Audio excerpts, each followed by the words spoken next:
Veja só, o nosso texto diz assim: agora, pois, ou dependendo da sua leitura, né? Portanto, agora nenhuma condenação há para os que estão em Cristo Jesus. Porque a lei do Espírito da vida em Cristo Jesus te livrou da lei do pecado e da morte. Queridos, vejam, Paulo diz que não há nenhuma condenação para aqueles que estão em Cristo.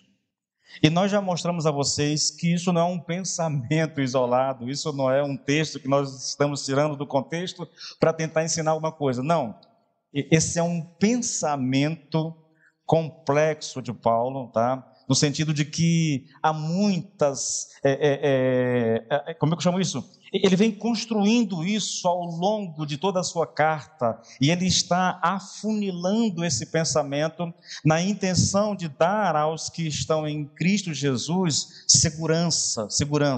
A ideia de Paulo é: se você está em Cristo Jesus, não importa a situação, não importa se você está passando por lutas, não importa se você está em crise espiritual, se você está em Cristo Jesus, não importa se você é um novo convertido que está dando os seus primeiros passos, ou se você já tem 100 anos na igreja, não importa. Se você está em Cristo, você está seguro.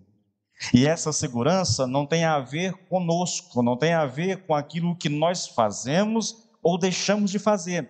A segurança tem a ver com aquilo que Cristo fez lá na cruz do Calvário.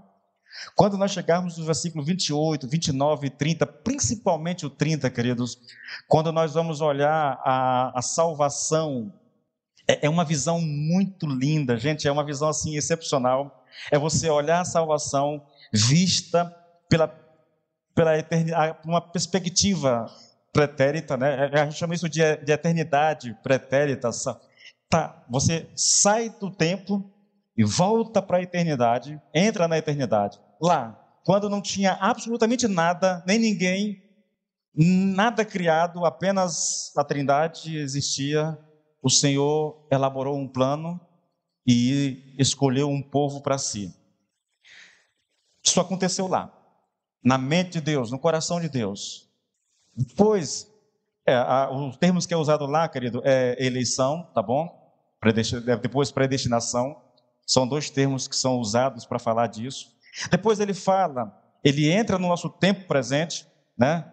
E aí ele fala do chamado e da justificação. Depois ele sai do tempo e volta para a eternidade, agora uma eternidade futura, e ele fala de glorificação. É você olhar a salvação vista por essa perspectiva ampla, de eternidade a eternidade. Deus tinha um plano, Deus tem um povo para si, entende? Esse povo vai ser alcançado pela pregação do Evangelho, o plano não pode falhar porque é plano de Deus. É um negócio assim, simplesmente fantástico, queridos. Quando você olha para isso, por essa perspectiva, você fica encantado, na verdade. Mas isso só quando a gente chegar lá.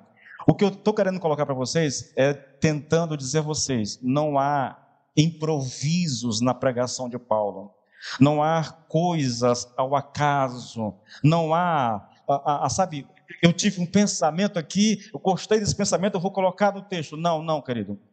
Ele diz: quem está em Cristo Jesus está seguro, está com a sua salvação garantida. O grande dilema, eu vou repetir isso enquanto eu viver, enquanto eu pregar, a grande questão nossa com relação a isso, não é se eu vou perder salvação ou não vou perder salvação. A grande questão é eu saber se eu estou ou não estou em Cristo. Essa é a questão que precisa ser definida. O restante, querido, é perda de tempo na discussão, entendeu? Eu posso garantir a vocês. Bom, veja, Paulo diz: não há nenhuma condenação para aqueles que estão em Cristo Jesus. Agora ele vai explicar por que não há condenação para quem está em Cristo Jesus. É lógico, novamente, ele não poderia simplesmente dizer isso, largar o texto aí e fazendo. Não, ele vai, entende? Ele vai explicar o porquê que não há condenação. Eu citei aqui, querido, estou voltando aqui no meu texto aqui rapidinho, porque eu trabalhei a semana passada, eu expliquei o porquê, a conexão direitinho, depois eu comecei no texto, né? eu falei dessa questão da forma como Paulo construiu o texto. Ele diz assim, olha, porque a lei do Espírito da vida em Cristo Jesus me libertou. É a forma como está escrito no nosso texto. E aqui eu chamei a sua atenção para uma coisa que é muito importante na pregação bíblica, tá bom? Na construção do texto. Paulo usa o verbo libertar naquilo que a gente chama no tempo verbal, aoristo. Eu falei muito sobre isso nos capítulos anteriores, principalmente no 6. O verbo está no aroisto. Isso significa que aquilo que aconteceu uma vez por todas, não vai se repetir mais, tá? É muito importante que você tenha consciência disso. Ficaria mais ou menos assim o texto, ó, porque a lei do Espírito da vida em Cristo Jesus me libertou de uma vez por todas da lei, do pecado e da morte. E aí eu expliquei para vocês por que é tão importante a gente compreender o tempo verbal em que Paulo usou essa palavra aqui, libertar, esse verbo libertar. Citei como exemplo Romanos 6:2, quando nós temos nas traduções, né, elas variam um pouquinho. Se você pegar a Almeida Corrigida e Fiel, o versículo 2 está assim, olha, de modo nenhum, nós que estamos mortos para o pecado, como viveremos ainda nele? Ele está respondendo uma pergunta. O que diremos então, Paulo? Vamos continuar pecando para que a graça continue aumentando? E ele diz, de modo nenhum. Nós que estamos mortos para o pecado, como viveremos ainda nele? Essa é uma tradução. A outra tradução é a Revista Almeida e Corrigida. Aí diz assim, de modo nenhum. Como viveremos ainda no pecado? Nós, os que para ele morremos. Gente, morremos está no pretérito, passado. Estamos mortos é presente. Lógico, aqui a gente vai perguntar, né? Mas estar morto não significa que eu já morri? É verdade. Mas não foi isso que Paulo disse. Paulo não disse que nós estamos mortos, Paulo disse que nós morremos, e isso é feito propositalmente, seja porque Paulo era um homem muito inteligente, seja porque ele estava falando inspirado da parte de Deus, entende? Quando eu digo que nós morremos, querido, Paulo está se referindo a um só evento, a algo que aconteceu num ponto único da nossa história, e quando ele diz isso, ele está apontando, tá? Para o que aconteceu quando nós deixamos de estar em Adão e passamos a estar em Cristo. Esse ato é onde nós morremos para o pecado. Eu estava em Adão, e aí, na morte de Cristo, o Senhor me tira de Adão e me coloca em Cristo. Ali eu morri para o pecado. Por que é tão importante isso? Porque esse ato não se repete mais. É um ato, aconteceu de uma vez por todas. Não se repete mais. Então é muito importante que a gente preste atenção, tá? No tempo verbal, os verbos são muito importantes na construção bíblica, irmãos. E aqui uma coisa para a gente entender, tá? É importante que a gente tenha consciência de gramática. Parte da interpretação nossa tem a ver com gramática, compreender a gramática. Construção do texto. Por que está assim? Por que ele usou esse verbo e não aquele? Por que ele disse isso e não aquilo? Então, ele está dizendo que o cristão é alguém que foi liberto do pecado de uma vez por todas. Novamente, agora, pois, ou portanto, já não há nenhuma condenação para aqueles que estão em Cristo. Por quê? Porque a lei do Espírito da vida em Cristo Jesus me libertou de uma vez por todas da lei do pecado e da morte. É por isso que não há condenação para o crente, tá? A segunda palavra que eu novamente, eu chamei a sua atenção, foi a expressão aí, ou me libertou, né? Que na verdade, no original grego, ele não diz me libertou, ele diz te libertou, tá? Te libertou. E por que isso é importante? Porque quando Paulo diz te libertou, ele está se referindo a todo e qualquer crente. Se ele dissesse assim, olha, Portanto, agora nenhuma condenação há para aqueles que estão em Cristo Jesus, porque a lei do Espírito da vida em Cristo Jesus me libertou. Eu poderia entender assim, Paulo, mas essa é a tua experiência, não é a minha. Então ele tem o cuidado de dizer, olha, não estou falando de mim, eu estou falando dos crentes, daqueles que estão em Cristo Jesus. Eles foram libertos da lei do pecado e da morte. Bom, queridos, feito isso, agora eu volto para o meu texto, tá bom? E aí eu vou para uma frasezinha que é muito complicado, irmãos, para algumas pessoas, na verdade, para qualquer estudante da Bíblia que queira entender melhor as Escrituras. Ele fala aqui da lei do pecado e da morte. Paulo diz que ao livrou o cristão aqui é toda e qualquer pessoa que está em Cristo, da lei do pecado e da morte. A pergunta que a gente faz é, o que ele quer dizer com isso? O que significa ser libertado da lei do pecado e da morte? Queridos, eu vou convidar você para fazer um exercíciozinho pesado. Nós vamos usar muito a nossa mente. Eu espero que você consiga manter o foco, porque eu vou desenvolver aqui uma argumentação, querido. Eu vou tratar das interpretações equivocadas a respeito desse texto. E vamos lá. Crédito a quem crédito, né?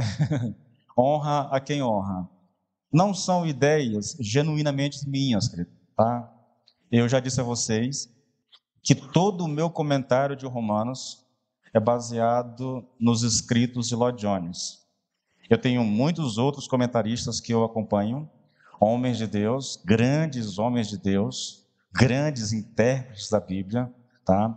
Eu poderia citar aqui o Douglas Moo, o cara escreveu um calhamaço desse tamanho para comentar Romanos. Eu poderia citar, o Lloyd Jones disse que um dos melhores comentários que ele conhece de Romanos é Charles Rod. Eu tenho um comentário aqui no meu computador. Eu tenho um comentário de Augusto Nicodemos aqui, entendeu? Eu tenho tantos outros, eu tenho um Calvino aqui, eu tenho um monte, gente, um monte. Mas eu baseio essencialmente naquilo que Lloyd Jones escreveu. Então, o que eu vou colocar diante de vocês aqui não tem mérito nenhum para mim, irmãos. São ideias que eu peguei com Lloyd Jones, entendeu? São conceitos que ele trouxe e que eu estou aplicando. Eu faço uma pequena adaptação para a nossa realidade e eu estou aplicando, tá? Então, vamos olhar aqui as interpretações equivocadas a respeito dessa frase, liberto do pecado e da morte. Primeiro, há quem diga que a frase da lei do pecado e da morte tem o mesmo sentido da expressão utilizada pelo apóstolo em Romanos 7:23. Mas o que foi que Paulo disse em Romanos 7:23? Ele disse isso: vejo nos meus membros outra lei que batalha contra a lei do meu entendimento e me prende debaixo da lei do pecado que está nos meus membros. O paralelo aqui, querido, é lei do pecado da morte com lei do pecado que está nos meus membros. Alguns dizem que quando Paulo diz que em Cristo Jesus, a lei do Espírito da vida, em Cristo Jesus me libertou da lei do pecado e da morte, essa lei do pecado e da morte tem o mesmo significado que tem aqui em Romanos 7:23. O problema, sabe qual é? É que aqui em Romanos 7:23, Paulo, essa lei do pecado aqui, que está nos meus membros, quando Paulo cita ela aqui, ele está falando do pecado que habita o ser humano, o crente inclusive, entendeu? Há uma ideia construída em Romanos 6, que mesmo liberto do pecado, mesmo não estando mais debaixo da escravidão do pecado, o pecado ainda habita meu corpo. Isso foi muito trabalhado, tá? Eu postei agora as mensagens agora do versículo Romanos 6, do 13 em diante, se você acompanhar lá na playlist do YouTube, eu estou falando sobre isso, entendeu? Ele vai dizer isso. Romanos 6,6 também Paulo fala do corpo do pecado. Ele está falando do pecado que habita o meu corpo, na verdade. Então, eu estou logo já adiantando, né, que essa interpretação é equivocada. Mas eu vou seguir o raciocínio de quem defende essa interpretação e a gente vai ver onde é que isso vai dar, tá bom? Dizem tais intérpretes que quando Paulo fala em me fez livre da lei do pecado e da morte, ele está se referindo a este princípio do mal que há na sua natureza, e que por nascimento há na natureza de todo ser humano, o princípio que nos leva em cativeiro e finalmente nos leva à morte. Novamente, ó, irmãos, presta atenção. Quem defende essa ideia de que essa frase aqui da lei do pecado e da morte tem o mesmo sentido do texto que está lá em Romanos 7,23, diz que Paulo está se referindo aqui a um princípio do mal que habita a natureza humana. E que todo ser humano já nasce com essa natureza pecaminosa, tá? É esse princípio que nos leva para a morte, na verdade. Interpretando a frase dessa maneira, eles dizem que a primeira fase, a lei do Espírito de vida em Cristo Jesus, significa que a obra do Espírito, fala da obra do Espírito Santo realiza no crente. Depois, passam a asseverar que a operação do Espírito Santo dentro de nós tem nos libertado da lei do pecado e da morte que estavam operando em nossos membros. Vamos lá, vamos tentar entender isso aqui. A ideia básica dessa interpretação é que o Espírito Santo nos libertou desse princípio do mal que há em nossa natureza. Esse princípio que nos aprisiona, que nos leva à morte. Nós somos libertos desse princípio pelo Espírito Santo, é o que defende essas pessoas, tá? Há um princípio do mal dentro de nós e o Espírito Santo nos liberta desse princípio. É a ideia transmitida aqui. Por causa disso, esses intérpretes, né, dizem que o miserável e infeliz homem de Romanos 7, lembra lá?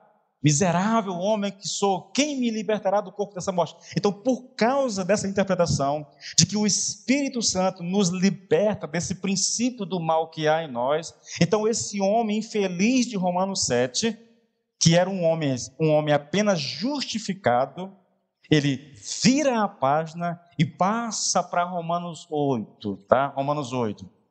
Romanos 8 é o homem santificado. O Espírito agora é vindo. O homem recebe uma segunda bênção, teve uma segunda experiência e ele é feito inteiramente livre daquilo que antes estava causando tantos problemas e estava deprimindo ele. Tá? Olha só, querido, veja lá. Eu vou tentar ser devagar porque eu sei que é um pouco complexo. O homem miserável de Romanos 7, aquele que sabe o que a lei pede dele, mas não consegue obedecer à lei. Esse homem que vê uma lei atuando nos membros do seu corpo, que ele chama de lei do pecado, nos seus membros. Esse homem que olha para aquilo que a lei quer dele, ele concorda que a lei é boa, ele quer fazer aquilo que a lei está pedindo dele, mas ele não consegue. E ele entra num desespero tão grande que ele clama: miserável homem que sou, quem me libertará desse corpo da morte? Esse homem, dizem alguns estudiosos, e aqui, para minha tristeza, há muitas pessoas a quem eu admiro que crê nisso, tá? Dizem que esse homem é um homem justificado, tá? É um homem justificado, é um homem salvo, e que está sobre o senhorio do pecado. Essas pessoas de quem eu falo acreditam nisso, tá? O que vem na sequência agora, eles não acreditam, não, já é um outro grupo já.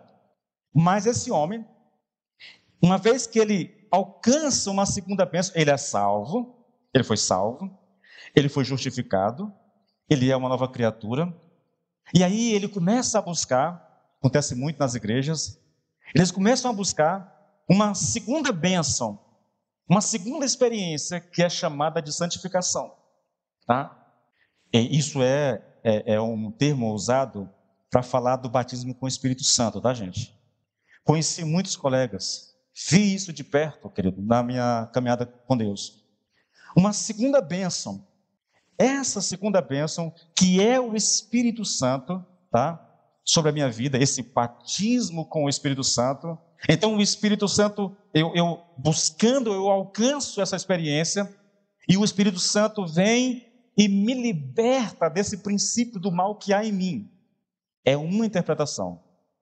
Escute, querido, se essa interpretação a respeito da lei do pecado e da morte estivesse correta, então toda essa argumentação seria muito lógica. Mas a questão é, será que os defensores dessa interpretação estão corretos na sua abordagem? Escute bem. Os que adotam essa posição comum e popular do versículo 2, não hesitam em dizer que o apóstolo introduz aqui pela primeira vez o Espírito Santo. O homem de Romanos 7 estava sem o Espírito. Ele era salvo, mas não tinha o Espírito, né? Mas agora entra o Espírito Santo. Ele tinha recebido a sua justificação, agora experimenta a sua santificação, uma segunda experiência. E ele foi libertado dessa lei em seus membros, que batalhava contra a lei do seu entendimento e que o prendia debaixo da lei do pecado que estava em seus membros.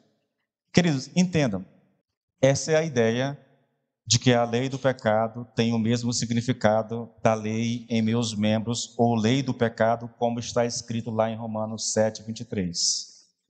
Há expositores que defendem isso, tá bom? Há gente que busca isso. Eu tenho colegas que já buscou isso.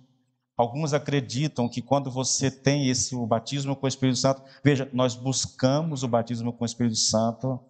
Eu particularmente anelo de todo o meu coração por uma visitação do Espírito Santo sobre a vida da igreja, mas, desculpe o egoísmo, principalmente sobre a minha própria vida, tá? Busco isso praticamente todos os dias, mas não creio que o batismo com o Espírito Santo ou essa descida do Espírito sobre a minha vida me libertará desse princípio do mal que há nos meus membros, querido. Essa interpretação ela é defendida por duas importantes escolas doutrinárias. Duas escolas. A primeira escola defende aquilo que é chamado por santificação completa. É um termo conhecido como perfeccionismo cristão. Um dos principais defensores dessa doutrina era John Wesley, tá bom? Que defendia, olha bem, querido, que os crentes poderiam experimentar uma obra transformadora do Espírito Santo, que os libertaria completamente do pecado e os capacitaria a viverem uma vida de santidade plena. Se você já leu, né, os escritos antigos, você vai encontrar muito isso. O Lloyd Jones trata disso, outros autores tratam disso. Eu li um livro recente sobre essa questão aqui, entende? Essa tese do John Wesley a respeito dessa liberdade completa, essa libertação completa do poder do pecado sobre nós. As igrejas que defendem isso, eu não sei se hoje em si, mas que já defenderam isso, é a igreja quadrangular e a metodista, que é fruto do wesleyanismo, que o pessoal chama, tá bom? A segunda escola, querido, embora não ensine a santificação completa, ensina que ao cristão é possível uma segunda experiência que põe em ação um princípio de neutralização do elemento do pecado que ainda está nele. Esse princípio é o Espírito Santo. Gente, é interessante isso, essas formas de você abordar isso. Hoje, eu não sei se há exatamente esse pensamento dessa mesma maneira que está aqui. No passado, havia uma busca, as pessoas realmente, eu penso, irmãos, que a gente vive um cristianismo um pouco frágil hoje, sabe? Não, eu estava falando aqui, acho que foi hoje de manhã, foi ontem à noite, eu estava falando aqui ontem à noite para os irmãos, né? As pessoas no passado, elas eram acusadas de excessos. Elas queriam tanto a vida com Deus, elas desejavam tanto a vida com Deus, que elas caíam em excesso, entendeu? Então, se vai buscar o Espírito Santo, e aí você cai nos excessos, e você pode ser levado para um monte de erros doutrinários, para heresias e tudo mais, mas havia no coração das pessoas um desejo profundo por uma vida de intimidade com Deus, sabe? Havia um ardor no coração daquelas pessoas em conhecer verdadeiramente a Deus, em ser cheio do Espírito Santo. Eu vejo que hoje falta isso em nós. Não há esse dor, não há essa paixão, não há essa busca constante, entendeu? Nós somos muito dados a desculpas para não fazer isso, para não fazer aquilo. Eu estava vendo ontem, 10 horas para cá, eu fui deixar minha filhinha, minha filha estava fazendo trabalho na casa das coleguinhas, eu fui lá, passei lá para avisar que estava vindo para a igreja. Aí na volta eu vim aqui por dentro, passei ali, 10 horas mais ou menos, eu olhei ali o campinho, as luzes tudo ligado, cheio de carro ao redor. Eu fiquei olhando e eu pensando uma coisa, é interessante, né? O homem do mundo, ele sempre tem disposição para fazer aquilo que gosta. O cara trabalha o dia todo, tá? E independente do seu trabalho, mas à noite ele vem para cá, 8 horas, ele fica aqui até 10, 11, jogando bola. Há energia, há fôlego para isso, entende? Mas nós cristãos, querido, veja, eu não estou dizendo que isso se refere a vocês, eu estou falando de uma forma geral, na verdade, tá? Nós cristãos, a gente trabalha o dia todo, e aí quando chega em casa, tem culto, e engraçado, nós temos 2 cultos por semana praticamente na igreja, domingo e terça só. Aí tem culto na igreja, e você chega e diz assim, mas eu estou cansado, sabe pastor, não vou hoje não, porque eu trabalhei muito e estou cansado, e aí eu não vou para a igreja não. O homem do mundo trabalha tanto quanto nós, e ele tem pique para 2 horas de futebol, e nós não temos pique para 1 hora na presença de Deus. Eu estranho isso, irmãos. Eu estranho. Não é normal, querido. Falta paixão em nós por Deus. Falta vigor espiritual em nós. Falta vida de Deus em nós. Essas pessoas aqui, elas pecavam pelo excesso. É perigoso também, mas havia no coração esse desejo de conhecer Deus, de buscar Deus. Gente que entrava a madrugada dentro buscando a Deus. Irmãos, eu volto no meu passado aqui 20 anos só. E 20 anos atrás eu lembro, na sexta-feira à noite, a gente reunia a galera, a juventude, os irmãos, os idosos. A gente dava um jeito de alugar um carro e ia para o monte buscar a Deus, entendeu? E nós varávamos à noite, às vezes até 5 horas da manhã em cima do monte buscando a Deus. A gente pegava um violãozinho, começava a cantar e orava, aquela coisa toda. E hoje as pessoas têm tanta dificuldade de orar, irmãos, que é estranho. Naquela época, nós ansiávamos pela sexta-feira, pelas orações do monte, porque a gente queria buscar Deus, entendeu? E não era folia, não, porque eu estava no meio lá, não era, é porque a gente queria realmente buscar a Deus. Hoje a gente chama para oração, o povo fica assim meio que esmorecido, sem coragem, entendeu? Aí nós dizemos, não, pastor, é porque a gente trabalha muito, está cansado, pastor. Irmãos, eu entendo essas coisas, querido. Eu entendo, eu sei que trabalhar cansa, mas o motivo do cansaço não é exatamente físico, é espiritual. Saia daqui 9 horas, 9h40, passe bem ali no campinho, homens, alguns de mais idade, que trabalharam o dia todo, estão lá, mal pique atrás da bola. Não é possível, querido, que a gente seja inferior a essas pessoas. Eu olho para isso e me preocupo, não vou mentir, eu fico angustiado com isso. Falta fervor espiritual em nós, falta paixão. Queridos, deixa eu dizer uma coisa para você.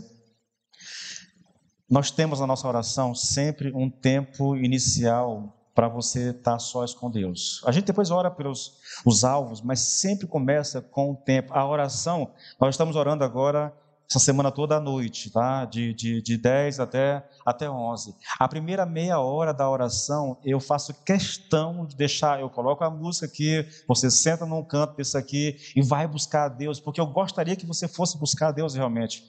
E que você não fosse buscar a Deus, que da seguinte forma, de você chegar na cadeira, fechar os olhos e ficar de lábios cerrados. Irmãos, eu não consigo acreditar que você consiga desenvolver uma oração, uma argumentação diante de Deus, sussurrando de olhos fechados com a música tocando.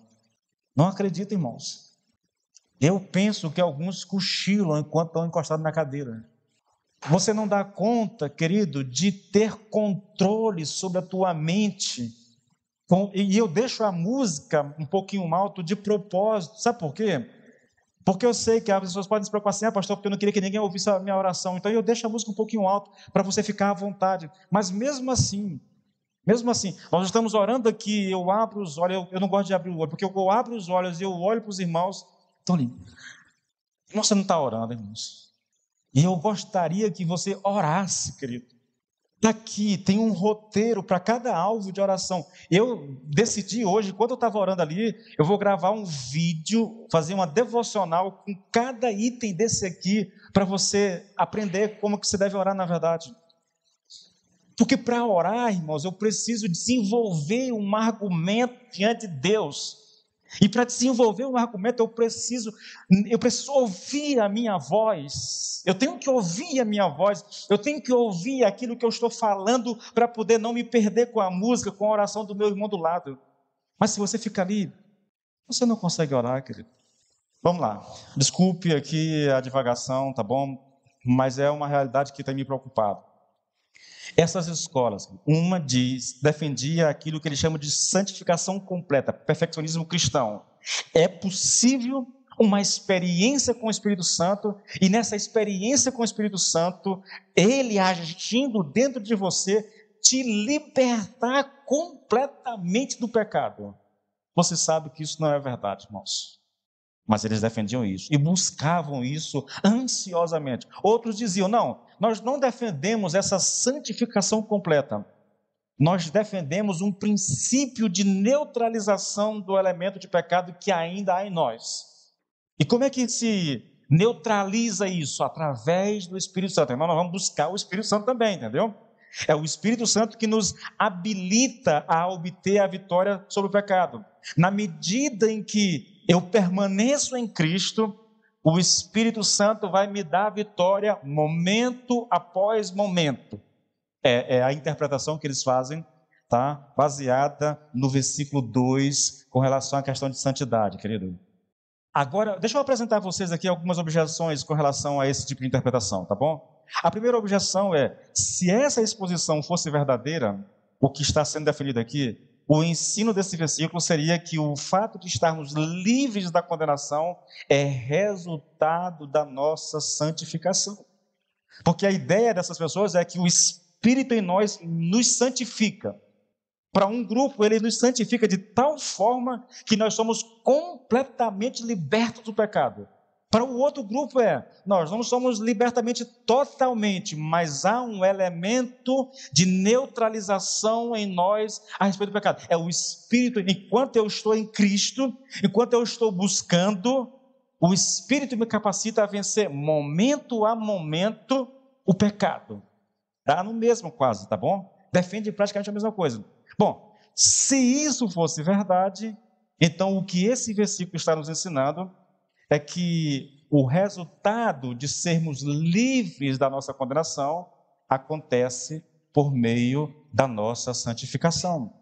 O Espírito Santo nos santifica, e porque nós somos santificados, nós somos livres da condenação.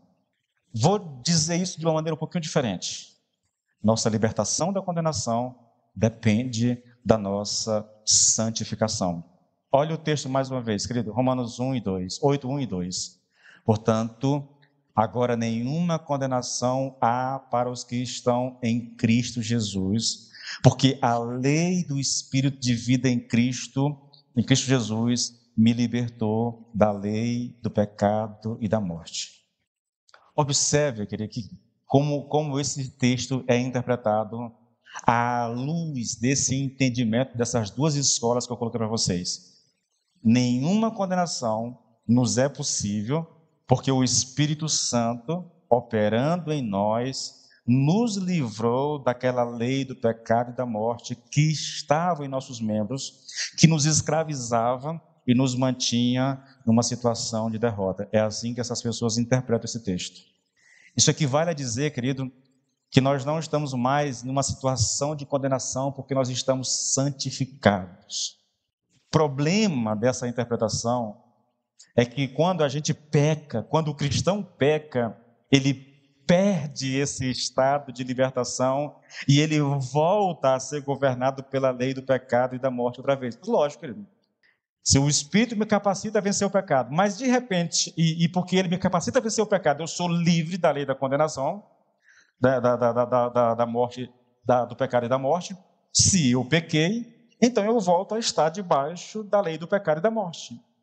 E você sabe, isso não é segredo para ninguém, nenhum de nós tem a pretensão de dizer que nós não pecamos. Ou alguém aqui se julga tão santo que acha que não peca mais.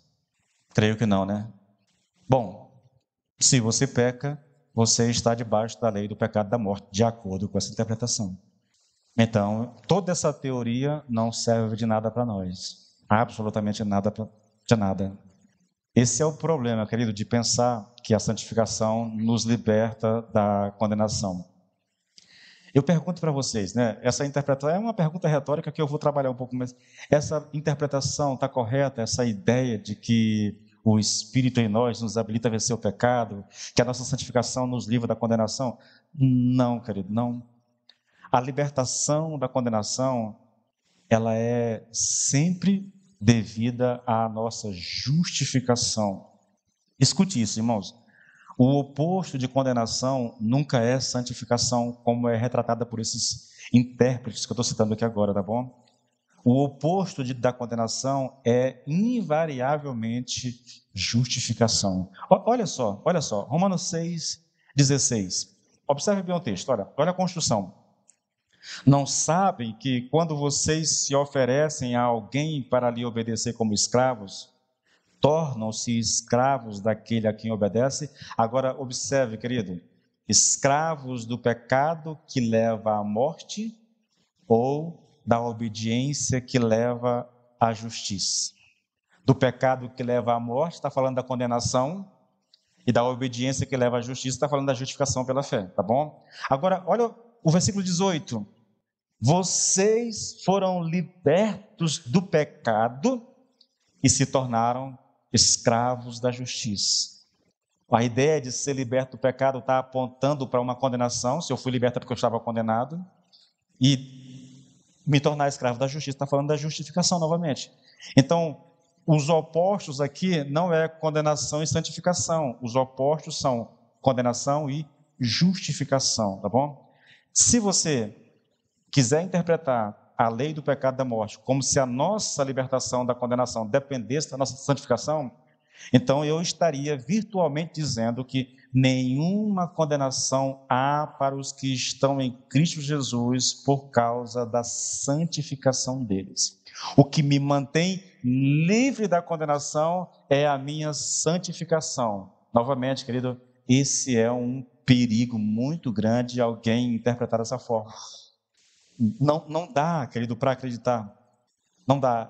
Talvez eu não consiga tratar de tudo aqui, porque é muito longa essa questão, e eu queria colocar isso, mesmo que na semana que vem, eu reprise esses pontos principais aqui, para você entender o que está sendo colocado aqui, porque quando eu estiver refutando isso aqui, você vai perceber que esse é um tipo de interpretação que é impossível, na verdade, e que ela é danosa, na verdade. Parece boa, mas ela é danosa a nós, porque as consequências dela, o desenrolar dela é perigoso para o cristão, tá bom? Vamos lá, querido. Agora, o nosso segundo ponto aqui, tá? O apóstolo não está descrevendo aqui o que pode acontecer, ou o que talvez aconteça, ou que é possível a um cristão. Eu vou além. Paulo não está aqui descrevendo o que acontece só com certos cristãos que buscam e recebem uma bênção posterior.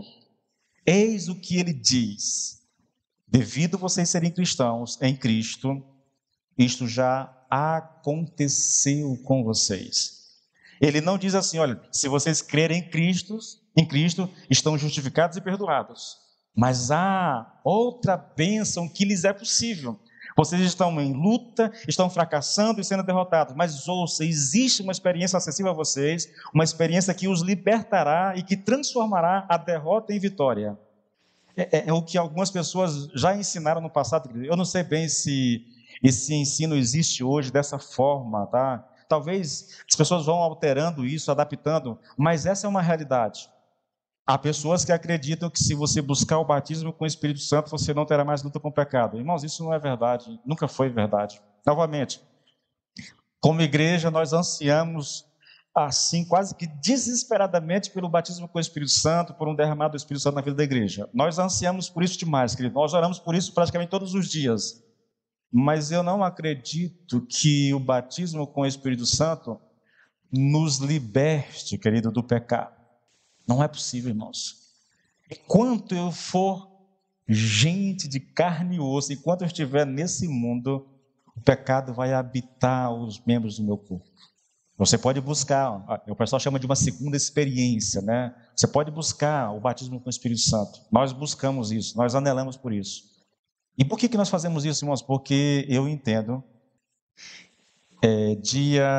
no último final de semana de maio, nós vamos ter um dia de consagração aqui na igreja, tá? E eu vou aproveitar esse dia para pegar os principais pontos do nosso retiro a respeito do Espírito Santo e relembrar a igreja a respeito disso. Vou me sobrecarregar ao extremo, mas eu vou dar um jeito de usar o dia para relembrar, porque, irmãos, é muito fácil esquecer, sabia? É muito fácil esquecer.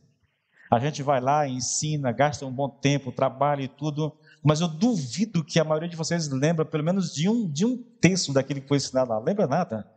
Porque a gente vai viver o dia a dia, as preocupações, a correria, aquela coisa toda, e aí a gente esquece de tudo aquilo que ouviu. E hoje, alguns de vocês estão orando pelo batismo com o Espírito Santo, mas não lembram mais daquilo que foi ministrado. Então eu quero trazer à memória de vocês as partes principais daquilo que foi pregado naquele retiro, para que a gente possa ganhar um gás novo e continuar buscando, tá bom, querido? Bom, veja, é interessante aqui, irmãos, com as abordagens feitas aqui. Olha só, para Paulo, querido, essa é uma realidade concreta, sabe? O ser liberto, o não estar mais em condenação, querido, não era uma possibilidade futura. Para essas pessoas é. Você pode alcançar isso, mas para Paulo não. A percepção de Paulo é muito clara, irmãos. Se você está em Cristo Jesus, isso já aconteceu, você já foi liberto da lei do pecado e da morte, libertado da lei do pecado e da morte. Não é uma coisa que pode acontecer dependendo da experiência que você tem com o Espírito Santo. Não, não. Essa é uma realidade que já aconteceu. Vou pegar o texto mais uma vez. É importante que você mantenha o texto na sua mente. Olha só. Portanto, agora já não há nenhuma condenação para os que estão em Cristo Jesus. Por que não há condenação para quem está em Cristo Jesus? Porque a lei do Espírito da vida em Cristo te livrou da lei do pecado e da morte. É um fato que já ocorreu. Não é que pode acontecer. Não é que apenas um determinado grupo vai experimentar, porque é o que defende essas pessoas. É uma realidade que diz respeito a todos os cristãos. Nós não estamos mais debaixo de condenação. Pastor, mas eu sinto, pastor, mas isso, mas aquilo, não importa o que você sente, querido, não importa a tua realidade, não importa os problemas que você enfrenta, não importa nem mesmo a tua crença. Se você está em Cristo Jesus, esta é a tua realidade, essa é a tua condição, porque ela não depende de ti, ela não depende da tua compreensão da Bíblia. É lógico, se você não compreende isso, você vai viver como se não fosse liberto, e vai viver debaixo de condenação. É um crente, mas que está debaixo do jugo do pecado, no sentido de que você é culpada, fica com medo, porque fez alguma coisa de errado, pensa que vai perder a salvação, entra em crise, pode até mesmo viver em depressão espiritual por causa disso, porque você não conhece. Porque não conhece. Se você está em Cristo Jesus, realidade a teu respeito não é alterada pela situação que você está vivendo no momento. Irmãos, como seria tremendo, maravilhoso se nós entendêssemos isso, Cristo. Como seria bom se nós compreendêssemos essas verdades, irmãos. Meu Deus do céu, às vezes me dá uma angústia, sabia? Às vezes eu entendo, querido, que um cristão, por mais santo que seja, e aí está aí a história da igreja para retratar isso para nós, né?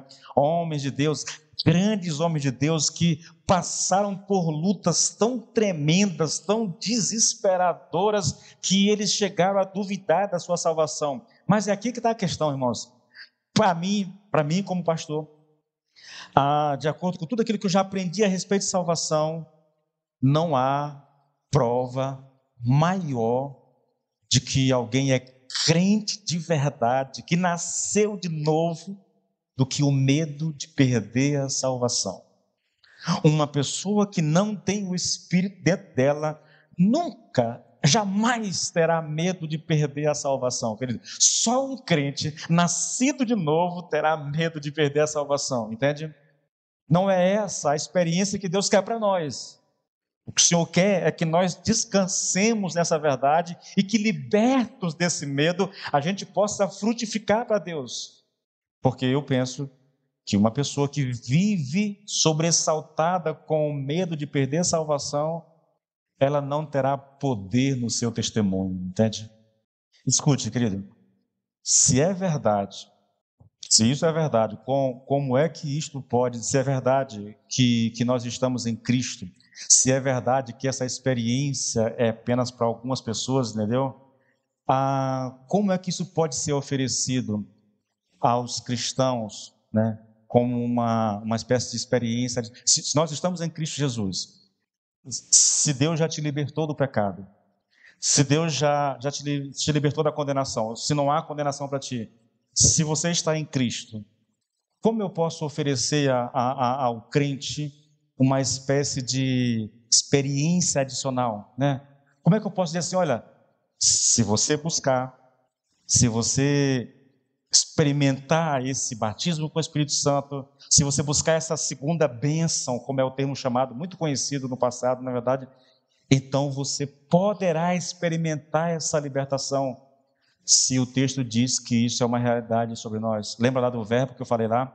O verbo está no ar ou isto, ele já me libertou de uma vez por toda. Irmãos, a gente precisa ter consciência dessa realidade. Essa é uma realidade que diz respeito a todos os cristãos. Você que está em Cristo, você não está mais debaixo de condenação. Não há condenação para quem está em Cristo Jesus. Eu poderia ficar repetindo isso aqui toda a pregação, irmãos. Não há condenação para quem está em Cristo Jesus. O diabo não tem mais o poder para condenar. A lei não tem mais o poder de condenar. Por quê? Porque Jesus Cristo já pagou o preço da nossa condenação, porque Ele já levou o nosso castigo sobre si, porque Ele já morreu a nossa morte, querido.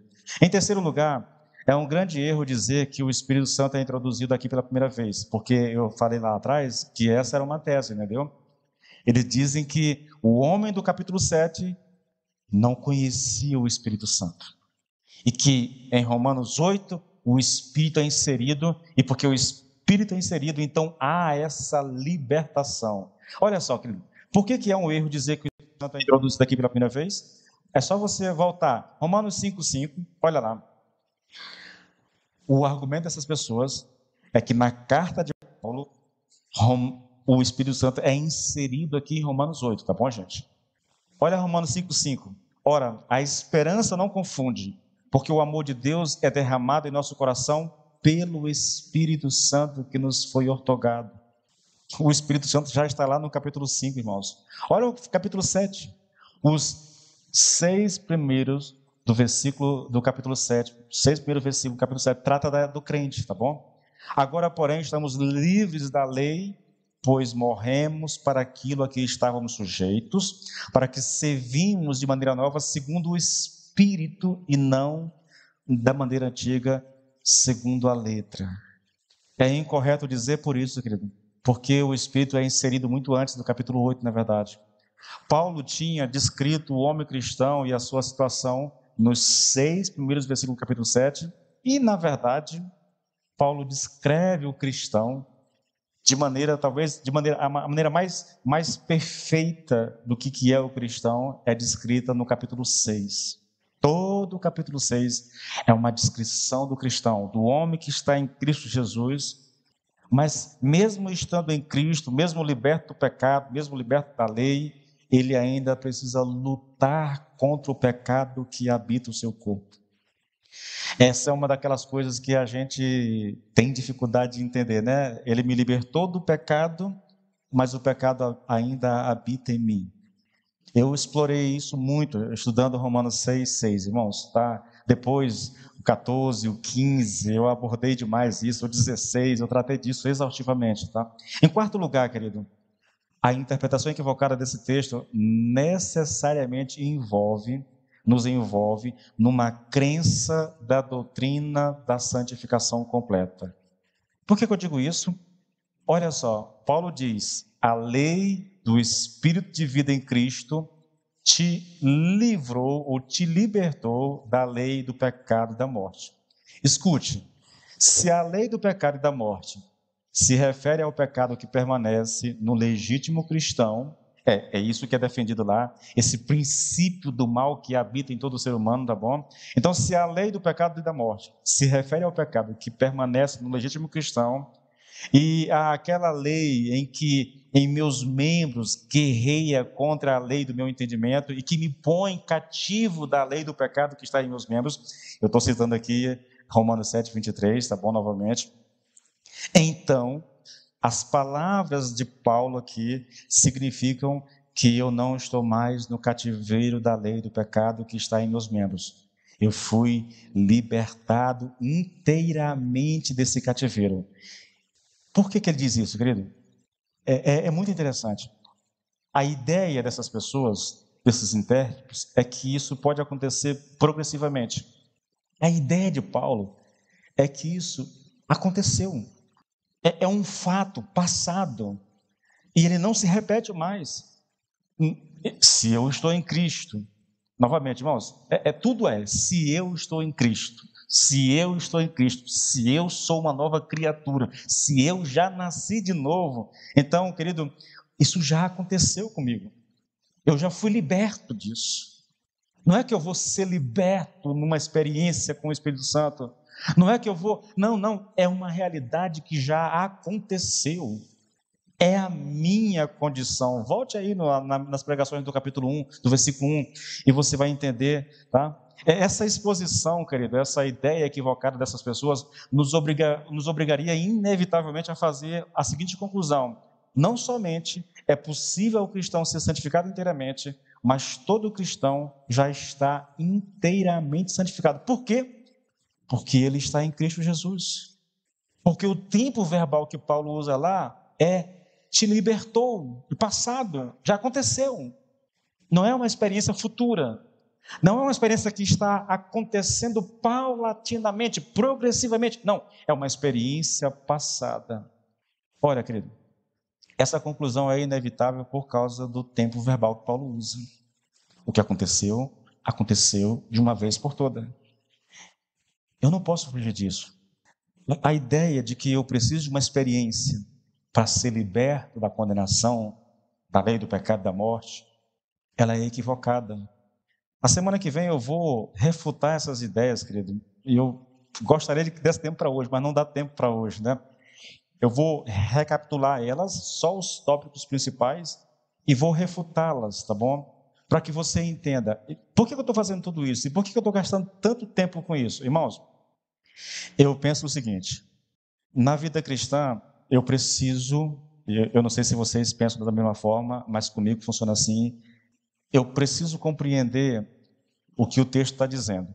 Eu tenho uma necessidade muito grande de entender aquilo que Paulo diz.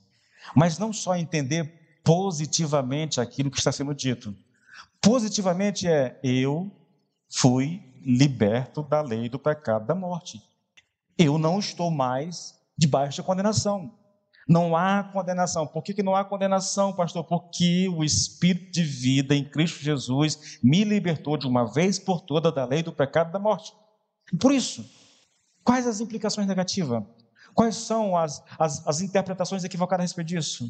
Porque tem muita por aí. E às vezes a gente até... Porque, veja, se você pega um negócio como esse aqui, querido, como aconteceu no passado, muitas e muitas pessoas, correntes inteiras de pensamentos cristãos, aderiram a essas duas formas de pensamento. A santificação completa, a ideia de que uma experiência com o Espírito Santo pode nos libertar completamente, ou talvez não nos liberte completamente, mas o Espírito em nós, ele vai anular o poder do pecado em nossa vida. Enquanto eu estiver em Cristo, enquanto eu estiver buscando, eu vou viver vitoriosamente.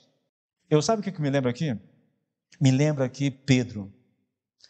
Pedro foi batizado com o Espírito Santo em Atos 2. Em Atos 4, novamente, o derramado do Espírito Santo veio sobre eles. E eu não sei quantas vezes Pedro passou por essa experiência. Mas quando você chega lá em Gálatas, você vai ver aquele Pedro cheio, o Pedro que em Atos era o cara que não tinha medo da morte, que peitou o sinédrio, entendeu? Que preferia morrer a ter que negar, deixar de falar de Cristo, que não tinha medo da morte, não tinha medo de ninguém. Esse Pedro está na igreja de Antioquia, acho que é Antioquia, não lembro aqui o nome da igreja, está lá. E enquanto ele está lá sozinho, sem os crentes judeus, né, os cristãos judeus, comendo, ele come com aqueles gentios lá, larga mão das suas práticas judaicas, aquela coisa toda. Mas de repente chegou um grupo de líderes judeus na cidade. E o Pedro, que agora não está cheio do Espírito Santo, sabe, é uma coisa assim quase que vergonhosa, irmãos. E aqui uma lição para nós tremenda. Eu posso buscar o Espírito Santo, eu posso ser cheio, ser batizado no Espírito Santo, mas se eu não continuar buscando, eu posso voltar para a mesma vida de antes. Pedro, o mesmo Pedro que negou Jesus Cristo. Quando aquelas pessoas chegaram lá, Pedro começou a se afastar dos gentios, deixou de fazer o que eles faziam e que Pedro fazia com eles antes das pessoas chegarem em Jerusalém. E ele não só deixa de fazer, não só se afasta dessas pessoas, mas ele começa a criticar aquilo que ele fazia com elas antes das pessoas chegarem de Jerusalém ali. E Paulo foi obrigado a publicamente expor a hipocrisia de Pedro. Mas é o Pedro que foi batizado no Espírito Santo, que foi cheio do Espírito Santo algumas vezes e que agora está se acovardando diante de algumas pessoas. O Pedro que peitou a liderança judaica, o sinédrio, os líderes espirituais, que preferia morrer até que parar de falar de Cristo. O Pedro que saiu desse sinédrio pulando e celebrando ao Senhor porque foi digno de apanhar por amor de Cristo, agora está agindo hipocritamente. Qual é a diferença, irmãos? É que lá em Atos 2, 3, 4, 5, ele estava cheio do Espírito Santo, debaixo do poder do Espírito Santo. Lá na frente, eu estou tentando lembrar se é Antioquia, eu acho que é Antioquia, lá na frente, ele não está mais cheio do Espírito Santo. Irmãos, a gente precisa aprender. Precisamos desejar profundamente, queridos, uma vida com Deus, uma intimidade com Deus. Precisamos desejar desesperadamente a vida de Deus fluindo de dentro de nós, como disse Jesus Cristo, né? Que ele falando lá sobre essa questão de que rios fluirão de dentro de nós, né? Falando do agir do Espírito Santo. Nós precisamos desse fluir constante do Espírito Santo na nossa vida, irmãos. E por isso que nós oramos, queridos. É por isso que eu tenho instigado vocês a orar de manhã, de noite, fazendo o dia de consagração. É porque eu anseio por isso. Irmãos, nós só vamos experimentar a verdadeira alegria da salvação, querido, a verdadeira alegria de servir a Deus, quando nós somos batizados com o Espírito Santo. Eu não tenho dúvida disso, irmãos. Pedro fala lá de alegria indizível, indizível. Esse é um dos textos que eu vou usar com vocês na consagração, tá? De crentes que não conheceram pessoalmente o Senhor Jesus Cristo, que estavam debaixo de perseguição severa, mas eles estavam experimentando alegria indizível. Meu Deus do céu! Quem conhece isso, irmãos? Quem já experimentou isso na sua vida cristã? Eu te digo, querido, é por isso que nós oramos. É por isso que nós oramos. É por isso que nós vamos continuar orando, continuar buscando, continuar na presença do Senhor, clamando mesmo. Deus, visite a igreja, Senhor. Visite a igreja, Senhor. Derrama o teu Espírito sobre nós, Senhor. Nos batiza com o teu Espírito. Nós precisamos urgentemente, desesperadamente, do derramar do teu Espírito sobre a nossa vida. É o que nós fazemos aqui como igreja, querido. É o que nós temos buscado como igreja. Irmãos, e eu creio com todo o meu ser. Eu não sei se agora, se daqui a pouco, se só lá para frente, eu não sei quando é que vai acontecer. Mas de uma coisa eu tenho certeza, querido. Isso vai acontecer. Eu não sei se todos experimentarão, mas eu tenho certeza que aqueles que estão buscando, eles vão experimentar. Pedi, pedi e dá-se-vos-á, disse Jesus. Porque todo que pede, recebe, o que busca, acha, encontra, e ao que bate, lhe será aberto. Aí ele continuou dizendo: qual é o pai que o filho pedindo um pão lhe dará uma pedra, ou pedindo um peixe lhe dará uma cobra? Aí ele vai dizer, querido, uma coisa interessante: se vocês pedirem o Espírito Santo, o Senhor dará a vocês. Então, se nós buscarmos, se houver no nosso coração um desejo sincero e profundo, você vai encontrar. Você pode ter certeza. Falando nisso, corta bem aí, nós vamos orar aqui. E nós vamos, aqueles que quiserem, vamos já orar. Nós vamos aqui para frente, nós vamos já continuar a nossa oração. Vamos só fazer uma oração finalizando aqui, queridos, tá bom? Deus, em nome do Senhor Jesus. Senhor, nós louvamos o teu nome, Senhor. Nós louvamos o teu nome. Nós bendizemos ao Senhor, Pai, por estarmos na tua presença, pelo privilégio que nós temos de conhecer e de aprender a tua palavra, Senhor. Meu Deus. Senhor, dá-nos compreensão dessas verdades, Pai. Meu Deus, abre o nosso entendimento, Senhor. Permita que, de fato, essa verdade alcance o nosso coração. Não há condenação para quem está em Cristo Jesus. Por quê? Porque o Espírito de vida em Cristo Jesus nos libertou do espírito da morte, do pecado e da morte. Porque em Cristo nós somos libertos. Porque por meio do Espírito, Senhor, meu Deus Pai, nós somos transformados em homens e mulheres segundo o teu coração, Pai. Ajude-nos, ajude-nos. Espírito de Deus, ajude-nos a crer nessas verdades, em o nome do Senhor Jesus Cristo. Amém e amém. Amém, querido. Nós vamos só parar aqui.